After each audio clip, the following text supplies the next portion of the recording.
जिस दिन अल्लाह के दुश्मन दोज़ख की तरफ इकट्ठे किए जाएंगे,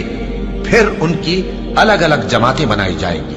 यहां तक कि जब दोज़ख के पास पहुंच जाएंगे तो उनके कान और आंखें और खालें यानी दूसरे आज़ा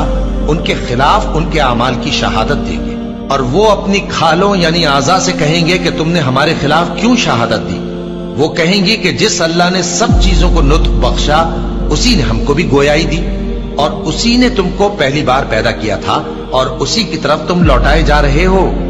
और तुम इस बात के खौफ से तो पर्दा नहीं करते थे कि तुम्हारे कान और तुम्हारी आंखें और खालें तुम्हारे खिलाफ शहादत देंगी, बल्कि तुम ये ख्याल करते थे कि अल्लाह को तुम्हारे बहुत से अमाल की खबर ही नहीं, और उसी ख्याल ने जो तुम अपने परवरदिगार के बारे में रखते थे तुमको हलाक कर दिया और तुम खसारा पाने वालों में हो गए। अब अगर ये सब्र करेंगे तो भी इनका ठिकाना दोज़ख ही है, और अगर तौबा करेंगे तो इनकी तौबा कबूल नहीं की जाएगी। और हमने इनके ऐसे साथी बनाए जिन्होंने इनके अगले और पिछले अमाल इनको उम्दा कर दिखाए थे, और जिन्नात और इंसानों की जमातें जो इनसे पहले गुजर चुकी